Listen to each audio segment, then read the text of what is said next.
দিনভর নাটকীয়তা এত কিছুর পরও ক্ষমা চাননি, এমনকি পদত্যাগও করেনি বিসিবি পরিচালক এম নাজমুল ইসলাম। প্রতিবাদে পূর্ব ঘোষণা অনুযায়ী বিপিএল এর 2টা ম্যাচই বয়কট করেছে ক্রিকেটাররা। তবে নাজমুল ক্ষমা চাইলে এবং তার পদত্যাগ প্রক্রিয়া চলমান থাকলে শুক্রবার থেকে মাঠে ফিরতে রাজি ক্রিকেটাররা। নাইয়ান বিন জসিমের রিপোর্ট। ক্রিকেটারদের ক্ষোভ, মানে আমি 1 ঘন্টাও ঘুমাইছি কিনা আমি জানি না। নির্ঘুম রাত,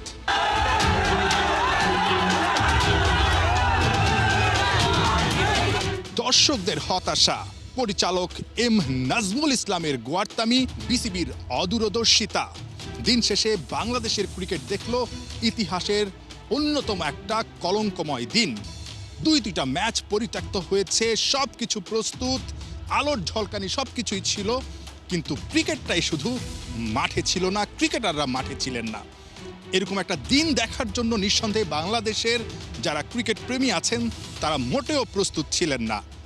একটা আলটিমেটাম দিয়েছিলেন ক্রিকেটাররা, সেই আলটিমেটামটা আসলে বিসিবি মানেনি। পরিচালক এম নাজমুল ইসলাম যদি পদত্যাগ করতেন বা নিজেকে সরিয়ে নিতেন তাহলে হয়তোবা বাংলাদেশের ক্রিকেটে এরকম একটা দিন আসতো না। দিন শেষে ক্রিকেটাররা তাদেরকে যেভাবে ছোট করা হয়েছে, অপমান করা হয়েছে, সেটা কিছুতেই মানতে পারছিলেন না, যার কারণে প্রিয় ক্রিকেট মাঠ, প্রিয় ক্রিকেট থেকে বাধ্য হয়ে দূরে থাকতে হয়েছে। তো এটা খুবই দুঃখের বিষয়। আর সব কিছুরই একটা লিমিট আছে।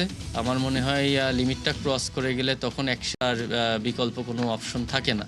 তো আমরা আজকে যেটাই করছি আমরা অসহায় এবং বাধ্য হয়েই করা। আমি মেহেদী হাসান মিরাজ হয়েছি ক্রিকেটের জন্য। আমার কিছুই ছিল না, আমি ক্রিকেট দিয়ে সব পেয়েছি। সো আমরা ক্রিকেটকে যখন কেউ ডিসরেসপেক্ট করবে তখন তো অবশ্যই আমরা সবাই স্টান নিব। ক্রিকেটারদের আসলে এটা সম্মানের ব্যাপার। ক্রিকেটারদের এটা শুধু ক্রিকেটার না, আসলে ক্রিকেটের সাথে রিলেটেড যারা সবাইকেই আমি মনে করি অপমান করা হয়েছে। ক্রিকেটাররা খেলা বয়কট করেছেন। বিসিবি প্রেসিডেন্ট আমিনুল ইসলাম বুলবুল মিরপুরের হোম অফ ক্রিকেটের 22 গজের সামনে একাই দাঁড়িয়ে আছেন। তার অসহায়ত্ব প্রকাশ পাচ্ছে, অথচ তার জায়গাটায় তিনি যদি দায়িত্বটা ঠিকঠাকভাবে পালন করতে পারতেন আজকে এই দিনটা হয়তোবা বিসিবির কিংবা বাংলাদেশের ক্রিকেটকে দেখতে হতো না। যখন একটা পরিবারের একটা সন্তান বকে যায় বা বেলাইনে চলে যায়, লাইনচ্যুত হয়, তখন কিন্তু অভিভাবককেই লাগামটা টানতে হয়। সেই জায়গাটায় বিসিবি প্রেসিডেন্ট ব্যর্থ হয়েছেন, সেই লাগামটা টানতে পারেননি। যখন তামিম ইকবালকে অপমান করেছিলেন এম নাজমুল ইসলাম তখন বিসিবি চুপ থেকেছে।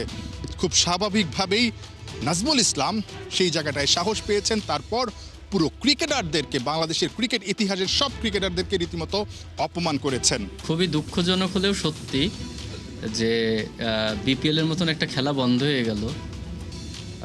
কালকে রাত থেকে মানে আমি 1 ঘন্টাও ঘুমাইছি কিনা আমি জানি না। তো এই বিষয় নিয়ে এত কিছু হচ্ছে।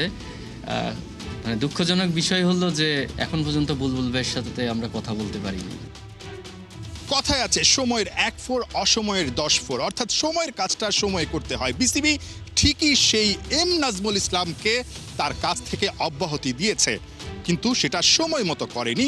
যদি সেটা সময় মতোই হতো তাহলে আজকে ক্রিকেটাররা এতটা কঠিন পদক্ষেপ নিত না। দিন শেষে বাংলাদেশের ক্রিকেট আকাশে যে আলোটা আছে সেটা হুট করে নিভে যেত না, দুর্যোগের ঘনঘটা দেখা যেত না। নাহিয়ান বিন জসিম, 71, ঢাকা।